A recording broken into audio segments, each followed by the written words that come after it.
Princess Bride shows a young boy in bed, sick, played by the lesser awesome savage brother Fred, being told a story by his grandfather, played by Peter Falk. The story is then shown in a fantasy world with a young hot woman called Buttercup, played by Robin Wright. Oh, it's this bitch again! Don't get me started! I'll kill her! I swear to God! I apologise for that.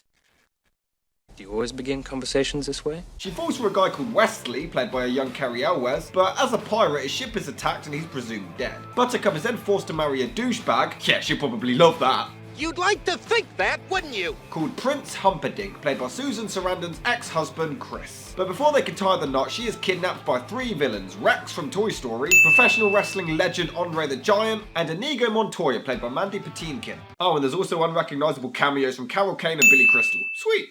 Well, one thing I will say, this one certainly does keep you on your toes. Director Rob Reiner had been a massive fan of the book of the same name ever since his father gave it to him as a child. Well, he said he was given it as a child, but the book came out in 1973 and Rob Reiner was born in 1947. I'm telling you, you're messing up the story. Now get it right. After coming out with a groundbreaking This Is Spinal Tap, he knew he was capable of making a film adaptation. During production of Stand By Me in 1986, he contacted Paramount Pictures and pitched the idea but got rejected. It turns out that many studios had previously tried to adapt it over the years to no avail. 20th Century Fox had actually paid author William Goldman $500,000 for a screenplay in 1973. Richard Lester was signed on to direct, but the head of the studio was fired and thus the project was postponed. During this time, Goldman actually purchased the book rights back with his own money. The likes of Francois Truffaut, Robert Redford and Norman Jewison also tried to adapt it, and Christopher Reeve even showed interest in playing the part of Wesley. But now, in the late 80s, Reiner had enough funding to bring it to fruition, working with the author to finally bring the book to life. The director always wanted Cary Elwes for Wesley, but during casting he was in Germany shooting another film. Reiner actually flew there specifically to confirm that he was perfect for the part. Furthermore, the actor himself was actually familiar with the book from his childhood. Right, the book came out in 1973 and Cary Elwes was actually born in 1962, so this one actually works. But how can you be sure? Many actresses tried out for the part of Buttercup, including Whoopi Goldberg, Courtney Cox and Meg Ryan. Uma Thurman auditioned but was considered far too exotic for the part, and the author allegedly thought that Carrie Fisher was the ideal choice. It was Robin Wright's manager who heard of the role and convinced her to go for it, despite being really shy about it. As soon as they met her, they knew they had the ideal Buttercup. Danny DeVito was supposedly the first choice for the small villain, but Wallace Shawn was selected as the director felt like he had the right voice they needed, in addition to the sheer size difference between him and the giant character. Speaking of which, Richard Kiel, Lou Ferrigno and Carol Strachan all auditioned for that part, and Kareem Abdul-Jabbar was also considered and was actually very interested in doing it, but unfortunately his NBA schedule prevented him from doing so. Humorously, Liam Neeson actually auditioned, but Rob Reiner scoffed at him considering he was only 6'4". When the film was first planned in the late 70s, they wanted then unknown Arnold Schwarzenegger to play the part, but by the time it actually came to production, he was far too expensive. But some of the production crew were wrestling fans and had noticed Andre the Giant. They contacted the WWF to ask about hiring him, but filming was going to conflict with a wrestling match in Tokyo that was worth $5 million. Luckily, this match ended up being cancelled and Andre was now free to film. Cary Elwes and Mandy Patinkin actually spent weeks learning to fence, so all of their sword fighting scenes were done completely by themselves. And if you want to talk art imitating life, Patinkin actually lost his father to cancer, so he used this as motivation for the part. When he finally avenges his death, he claimed that he felt like he had just killed the cancer that took his father away from him. Weirdly, in the book, it was actually a whole lot more graphic, as Montoya actually cut out his entire heart from his body. It's not that bad. On a lighter note, he has claimed still, to this day, he gets around 2 to 3 strangers repeating the famous line, "My name is Inigo Montoya. You killed my father. Prepare to die." to him on the street, but he absolutely loves it. Cary Elwes even said as recent as 2017 that people still quote the movie to him randomly, but admitted that Wallace Shawn gets it the worst, as he'd only have to drop his keys before someone yells, Inconceivable! Billy Crystal was also an incredible hoot during filming. Mandy Patinkin claimed he suffered no injuries due to stunts, but he genuinely suffered a bruised rib from laughing so hard at Billy Crystal, to the point the director had to leave the set anytime he was shooting a scene, as he would just laugh so much he would feel sick. Over to Cary Elwes trivia though, he and Robin Wright actually fancied each other during filming. Elwes actually claimed it was hard to concentrate on acting a lot of the time. In fact, on their last scene where they finally kiss, they both kept asking for more takes or kept messing up on purpose, as they just didn't want this experience to end. Alright, gay. But it's not all wine and roses. This was a real hit. He actually hit him so hard he was in hospital for an entire day postponing filming. Andre the Giant actually claimed that his favourite part of shooting the movie was that nobody glared at him or treated him differently because of his size. Everyone treated him completely equal, so much so he actually referred to everyone as boss, not feeling better or bigger than anybody around him. To give you an idea of just how sweet the big guy really was, Robin Wright would often get extremely cold on set. Because Andre's hands were so massive, he would literally put one hand over her entire head and it would keep her warm. Why do you do this? However, his back problems were very severe during this point of his career, so despite his size, he wasn't able to do any heavy lifting. Anything done in the film is with harnesses. Mel Smith, who looks like Riff Raff from Rocky Horror, actually refused to ever watch the final film. He had to wear contacts for the movie, but he was unaware that he was actually allergic to them. It was one of the most painful experiences of his entire life, and he just wanted to never relive that agony again. But credit to him and his acting, you genuinely can't tell. Despite not being a huge financial success on first release, over the years the movie became a cult favourite. This is a great fantasy film. It really is. I think you're bluffing. This has the 80s all over it, and I really mean that as a compliment. It truly is a charming and magical story. I've never really cared for Cary Elwes, but he is fantastic in this. This role was meant for him. He always delivers lines so calmly, yet so cool and badass. He has such a smug style to him, it's awesome. You seem a decent fellow. I hate to kill you. You seem a decent fella. I hate to die. Oh, and the best line of the movie. We'll never survive. Nonsense. You're only saying that because no one ever has. And the imagery is scary as hell. Look at this. Those are the shrieking eels. If you don't believe me, just wait. They always grow louder when they're about to feed on human flesh.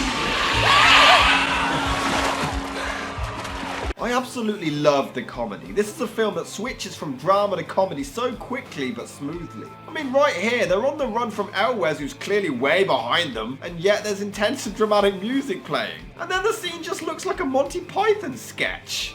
Look, I don't mean to be rude, but this is not as easy as it looks, so I'd appreciate it if you wouldn't distract me. Sorry. Thank you.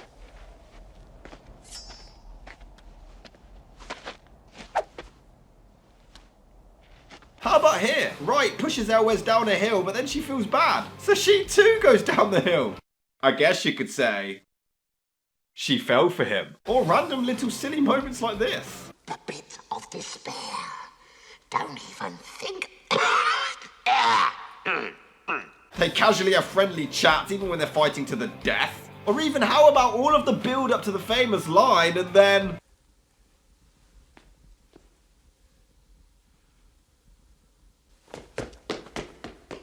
Or even the dark humour, just check this out! What was that for? Because you've always been so kind to me. And I won't be seeing you again. Since I'm killing myself once we reach the honeymoon suite. Wouldn't that be nice? And the fight scenes are amazing. The stunts, the choreography, the music, it is brilliant. The sets look tremendous and really capture the fantasy feel really well. This dungeon, the castle, it's really ominous looking. And Inigo Montoya gets so badass at the end. He gets stabbed and apologizes to his father for letting him down, but fights through the pain. Despite the agony and stumbling around, he still gets back up and avenges him like a true badass. Yeah, if you get stabbed and you just die, you're a wimp. Wrong! The thing is, up until this point, I didn't really care for Montoya's character or story arc. I'm invested in Cary Elwes' story, he's much more interesting, but this guy trying to avenge his father's death, which should be really cool, just wasn't really gripping until now. Offer me everything I ask for. Anything you want. I want my father back, you son of a bitch. Wait, isn't this a grandfather reading a bedtime story to his grandson? So why would he curse? Oh god, old school video games, how I miss thee. That's right. When I was your age, television was called books. What's a book? That day, she was amazed to discover that when he was saying "as you wish," what he meant was, "I love you." So, you're basically saying she loves him because he does everything for her. What the hell? Robin Wright always plays a bitch! What kind of typecasting is this? She loves him because he's her slave! You all thought I was exaggerating, didn't you? She literally only loves him because he does things for her at will! This is a horrible message! I'll never love again. Until I find another man to be my slave and obey my every command. You never say anything about killing anyone. You never said anything about acting convincingly. You were not hired for your brains, you hippopotamic landmass! That's true, he wasn't hired for his acting, he was hired for his size. And my god, the biggest problem with the film by far is Wallace Shawn. He is so annoying! You noticed he always springs up in movies randomly, but usually in small doses? Do you know why that is? Because he's only entertaining in small doses, and this movie proves that! The director wanted this voice over DeVito's? The hell is in your pipe, man? That would be inconceivable. Inconceivable. Inconceivable! Shut the hell up! This isn't charming or endearing or funny. My eardrums have just burst! Shut up! How the awesome sword fight even ends, and then we cut back to this dickhead. Inconceivable! Shut your cock-sucking mouth! I'm waiting! And I'm waiting for your vocal cords to be ripped out! The irresistible force meeting the immovable object. In that case, I challenge you to a battle of wits. For the princess? To the death? I accept. Good. Then pour the wine.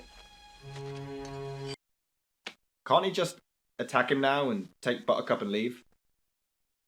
He's put the knife down!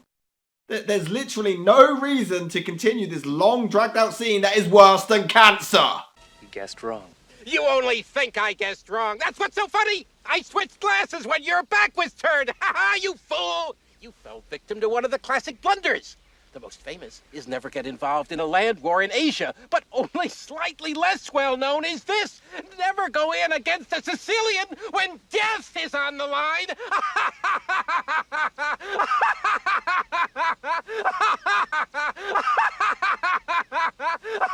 Shut up! How can anyone find this entertaining? Jesus Christ on a chocolate sundae! What are you doing? Okay, I guess that was a little funny. And he's dead now, so that's good. He's gone from the movie now. He's only in it for 34 minutes, but still, it's 34 minutes too long. Another prince like this one? Ugly, rich, and scabby? No, a farm boy, poor. He was my little slave bitch boy. And he looked an awful lot like you, but I'm a complete moron. I don't like sand. Splinter's dad here looks terrible, but I guess it works for the fantasy style they were going for, I suppose. There's also a scene where Buttercup tells Humperdinck, seriously, these names make it sound like a Nickelodeon show, We can stop now if you want. that she wants to marry Elwes instead, and he cancels their wedding really damn quickly. I mean, obviously we know he's going to torture and try to kill him, but my issue is, why doesn't she question how easily he takes the news? This looks like it's about to turn into a very different movie. It's you.